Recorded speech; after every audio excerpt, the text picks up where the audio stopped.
अस्सलाम वालेकुम good morning ma'am come तौरीगे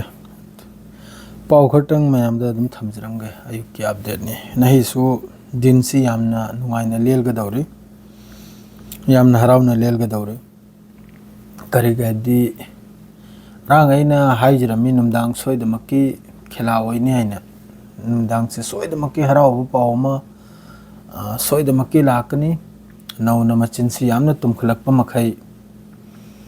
ama ngarang nong thilwaida same to same na halgidum ngarang nong thilwaida Iran na strike tawba Israel manung da Tehran oigera mafam khade strike tawba sidi yam sathina amakka mioi kharna Israel mihatpa micham hatpa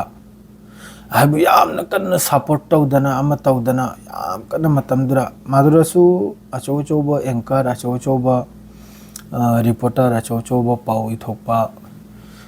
lan gi maram da khangba kongai na haibi numdang soidamki masigi nuaibu pau phangana ne tapte ngarang numdang pura haifa se pura mai thadokre Iran na ngarang numidang asina bu karom dai na haibda magi laibe missile si Lebanon oiragani man lai se karom de gnu mana koi hellega pura kari se somde Jordan lomde amaromde kablak pataragadi Syria romde kablak pataragadi karigumba America gi kanum leibi jatla yakhoigi air defense leibi jatla adumna khallega mana Lebanon lomde gini mana koi hellega pura haiba se pura mai thadokra ngana yam sathina haibdubu yam sathina sokpagi wani asida mini palamsu sibagi wani haifa sida hojik Al Jazeera gi update ni ko Iran ge strike ta haifa da mini palam sibagi wani masinabu Israel na oil center da Iran ge oil site da oil ekhoi ge cruise oil lothok ngai thaw lothok phamdo adui mafam bi attack to boi matung da ni se pura chaktana toidana pura kabakam loi khra haifa se pura haifa se ngarang namdang pura ngal khra madrai di video du yengimni rocket lakpa makhai du missile lakpa mai du madri important pawang boys now sing sida aigi follower aigi subscriber sing paw se yamna wat na thokle kanam dagi mayam aduna yamna mun paw se dum na kong haraw bagi paw siri tare kande ai wakhalda aseng bodu so tabne phai loimak te gena hojik paw se Israel gi government gi Israel gi Netanyahu gi sarkar gi taraf tagi hojik karimong na da ngarang na hal kanam da ekhoi gi kari haibitare Iran na strike to base aham Israel manung da Tel Aviv ta asigi video photo khar upload torok ka na mioi mariam suma khoi gi manung da gi phabagi wani do mohoi manung da gi media da gi paw ma hoji paw tholakte kari gumba Al Jazeera na ekhoi gi labna Al Quds har se West Bank da ekhoi gi kanum leibese CC camera ekhoi thambase ekhoi gi live ami chatlia bani Al Jazeera doigira Al Mayadin oigira Al Quds tagi adredi Haifa dagi adudagi asai attack ki se si khaktana bu ur se capture lagle ta khare hit oi khraib se manung duda asai gi ground ma gi sokle mafam duda kayam sirimno kayam hinglimno adui paw si yamno watna upai litriga thokle ibna ba da hojik sida mini palama Haifa da Tel Aviv ta suni apul bida Haifa da ni mini pal series se masi media report ni moigi Al Jazeera gi taraf tagi adredi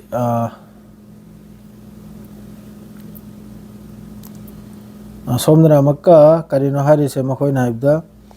ekhoi gi G7 meeting yong hoji market mari da mai si thaba horamni na America na so Putin gi makhong makpai madredi amagi makhong makpai madredi mong gi lan se thun loina bai na Saudi Arab ki ning thogi makhong makpai athuba da lan se ekhoi gi lep na bai na madredi somna am G7 gi leader makai da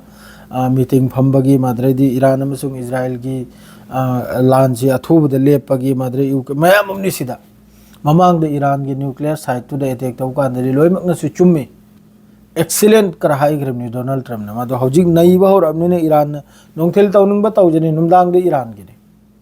nongthil Israel na tawning ba tawjani numdang Iran gi madre arang na bulan na drone taran intercept taw se ma du घंटा मनुंग drone तरा मादु महोई पाउदु संदोरप कांदा news तो लौथरप कांदा घंटा aircraft मादरे flight jet तरा लौथे दु पुलाव करे सेमकी लौते लौते करे ब्राना अदो अहुम अमदी पूरा कंफर्म होरे F-16 हमने F-35 अनीम ने अदो ईरान से अहान ब वर्ल्ड अहान ब ओइखरे असुक स्पीड लेबा असु यामना कनम तो फ्लाइट लौथबसे माइसु ममिंग अम ओइखरे अदो मखा ताव पाउदु सो दुम पीज रखे हजु फाउदी याम साथीना कनम से ईरान से याम साथीना हजु फाउ कनम तिर मादरे सोमदे इजराइल की सोल्जर हम सु गजा मनुंगदा हतोक पैवानी हमास की तरफ ते अदु किसु पाउदु तुंगदाई तुंगदम कसी डिटेल्स ता हजिते ड्यूटी मतमनि दो मदु ड्यूटी का गइन फिरोन सेलिमनी डिटेल्स ता फजना ऑफिस ता फमलेगा पाउ महिसु पारेगा आई मैम दा दुम पीज रका यु किसी गुड मॉर्निंग नि मैम अदुनि हराव पाउ दे दुम मथा मथंग जो हराव पाउ मैम लाकने शेयर गलोजरे अस्सलाम वालेकुम।